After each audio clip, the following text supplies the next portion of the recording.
இன்று நம்ம பார்க்க இருக்கிறது பாம்பன் சுவாமிகள் அவர்களுடைய வாழ்க்கை வரலாறு. 19ஆம் நூற்றாண்டில் இடைக்காலத்தில் தோன்றி, அதாவது 1848 அல்லது 1850 என்று சொல்ல கிடைக்கிறது. பாம்பன் ஸ்ரீமத் குமர குருதாச சுவாமிகள் தென்னகத்தில் முருகப்பெருமானின் வழிபாட்டை தீவிரமாக்கிய மகான். சாத்தப்ப பிள்ளை செங்கமலம் தம்பதியருக்கு ஞான மகவாக ராமேஸ்வரத்தை அடுத்த பாம்பனின் பிறந்தார். இவரது இயற்பெயர் அப்பாவு என்கிறார்கள். தமிழையும் வடமொழியையும் கற்று 12 வயதிலேயே பாடல்கள் இயற்றும் திறமை பெற்றார். அருணகிரிநாத பெருமானை குருவாக வரித்து கொண்டு சுவாமிகள் கங்கையை சடையில் பதித்து என்ற பாடலை முதலாக பாடினார். திருமண வாழ்க்கையில் ஈடுபட்டு 3 பிள்ளைகளுக்கு தகப்பனானார் சுவாமிகள். சண்முக கவசம், பரிபூரண பஞ்சாமிர்த வண்ணம் போன்ற பாடல்களை இயற்றினார். துறவரம் இருக்க பழனிக்கு முருகப்பெருமான் வர சொன்னதாக தனது நண்பரிடம் பொய்யுரைத்தார் சுவாமிகள்.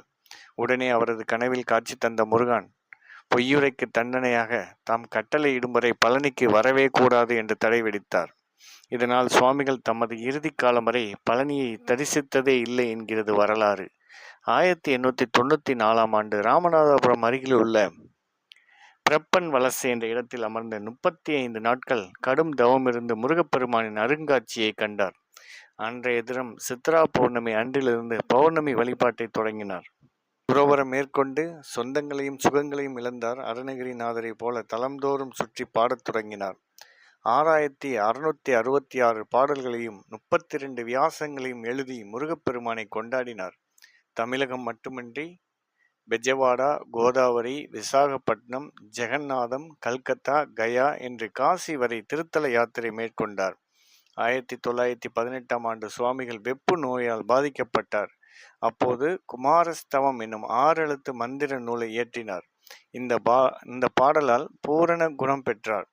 ஓம் சண்முக பதையே நமோ நம என தொடங்கும் இந்த மந்திர பாடல்களை பாடுவோர் சண்முக பெருமான் இரு தேவியர்களோடு மயில் மீது அமர்ந்த காட்சியை தரிசிப்பார்கள் என சுவாமிகள் தமது சீடர்களுக்கு உபதேசித்தார். முருகப்பெருமானை நாடி சென்ற இடமெல்லாம் மனமுருகி பாடினார். இவரது தமிழால் மயங்கிய முருகப்பெருமான் பலமுறை நேரிலும் கனவிலும் காட்சி தந்து பல அருள் விளையாட்டுகளை நடத்தினார். வயதான காரணத்தினால் சுவாமிகள் சென்னையிலேயே தங்கியிருந்தார். 1923ஆம் ஆண்டு டிசம்பர் 27ஆம் நாள் சென்னை தம்புச்செட்டி செருவில் நடந்து சென்ற போது சுவாமிகள் மீது குதிரை வண்டி சக்கரம் இடித்து கால் எலும்பு முறிந்து போனது. சென்னை சென்ட்ரல் பொது மருத்துவமனையில் சேர்க்கப்பட்டார் சுவாமிகள். குணப்படுத்துவது கஷ்டம் என்று மருத்துவர்கள் கைவிட்டு விட்டார்கள். ஆனால் முருகப்பெருமான் கைவிடவில்லை. தினமும் பாடிய சண்முக கவசம் அவரை காத்தது. 1924ஆம் ஆண்டு ஜனவரி 6ஆம் நாள் இரவில் மயில் வாகனத்தில் தோன்றிய சண்முக கடவுள் 15 நாளில் குணப்படுத்துவேன் என்று வாய் மலர்ந்தார். அவ்வாறே சுவாமிகளின் கால் எலும்புகளை சேர்த்து குணப்படுத்தினார். முருகன் காட்சியளித்த அந்த நாள் இன்றும் மயூர வாகன சேவன விழா என மார்கழி மாத வளர்பிறை பிரதமை நாளில் கொண்டாடப்படுகிறது. சுவாமிகள் உருவாக்கிய மகா தேஜோ மண்டல சபையினர் இந்த விழாவை நடத்துகிறார்கள். அப்போது பாம்பன் சுவாமிகள் இயற்றிய அசோக சாலவாசம் என்ற பாடல்களை வாசிப்பார்கள். இன்றும் சென்னை பொது மருத்துவமனை, இப்போது ராஜீவ்காந்தி அரசு மருத்துவமனை என்று அழைக்கப்படுகிறது, அதில் மன்றோ வார்டில் பாம்பன் சுவாமிகளின் திருவுருவப் படம் வைக்கப்பட்டிருக்கிறது. பூரண குணமடைந்த பாம்பன் சுவாமிகள் 1926ஆம் ஆண்டு ஜூலை மாதம் 17ஆம் நாள் மகா தேஜோ மண்டல சபை அமைப்பு என்ற வழிபாட்டை அமைப்பை ஏற்படுத்தினார். தமது இறுதி காலம் நெருங்குவதை சுவாமிகள் அறிந்து கொண்டார். படிப்போரும் கேட்போரும் பரவசம் கொள்ளும் குமாரஸ்தவம் பாடியபடியே இருந்தார். கந்தபெருமானை அடையும் காலம் வந்ததை சுவாமிகள் உணர்ந்தார். உணவை மறுத்தார். சதா சர்வ நேரமும் முருகப்பெருமானை துதித்தபடியே இருந்தார். 1929ஆம் ஆண்டு மே 30ஆம் தேதி காலை 7:15 மணியளவில் பாம்பன் சுவாமிகள் மகா சமாதி அடைந்தார். அவரது சீடர்களும் பக்தர்களும் கலங்கி போனார்கள்.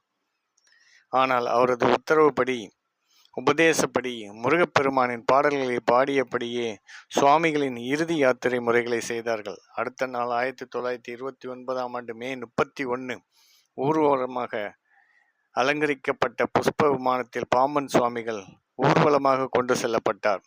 அவர் விதித்தபடி வங்க கடலோரம் சென்னை திருவான்மியூரில் சுவாமிகளின் திருவுடல் அடக்கம் செய்யப்பட்டு மகா சமாதி அமைக்கப்பட்டது. இன்றும் பல ஆயிரம் மக்கள் கூடி வழிபடும் இடமாக சுவாமிகளின் சமாதி ஆலயம் விளங்கி வருகிறது. இங்கு பௌர்ணமி வழிபாடு மிக மிக விசேஷமானது. இங்கு வந்து முருகப்பெருமானை வழிபடும் பக்தர்களை பாம்பன் சுவாமிகள் கைவிடுவதே இல்லை என பக்தர்கள் மெய் சிலுக்க கூறுகிறார்கள். எளிய மக்கள் தாத்தா கோயில் என்றே இந்த ஆலயத்தை குறிப்பிட்டு வணங்கி வருகிறார்கள். திருவான்மியூர் பேருந்து நிலையத்திலிருந்து 1 கிலோமீட்டர் தொலைவில் இருக்கும் சுவாமிகளின் சமாதியை தரிசித்து பாம்பன் சுவாமிகளின் அருளுடன் ஆறுமுகனின் அருளும் சேற்று பெற்று சிறப்புற வாழலாமே. பிரணவத்தின் பொருளாகவே தோன்றிய முருகப்பெருமானை போற்றி வணங்கிய பேரருளாளர்கள் காலந்தோறும் தோன்றி கந்த பெருமானின் புகழை பரப்பி வந்திருக்கிறார்கள். அவர்களுள் முக்கியமானவர் பாம்பன் ஸ்ரீமத் குமர குருதாச சுவாமிகள். நினைத்த நேரமெல்லாம் அழகன் முருகனின் புகழை கனிய கனிய பாடி பரவசம் அடைந்த பாம்பன் சுவாமிகள் சித்தியடைந்த தினம் 30/5/2018 அனுஷ்டிக்கப்படுகிறது. பாம்பன் சுவாமிகளின் ஆராதனை நாளில் அவர்தம் திவ்ய சரிதத்தில் நாம் சில பகுதிகளை இன்று பார்த்திருக்கிறோம். நன்றி, வணக்கம்.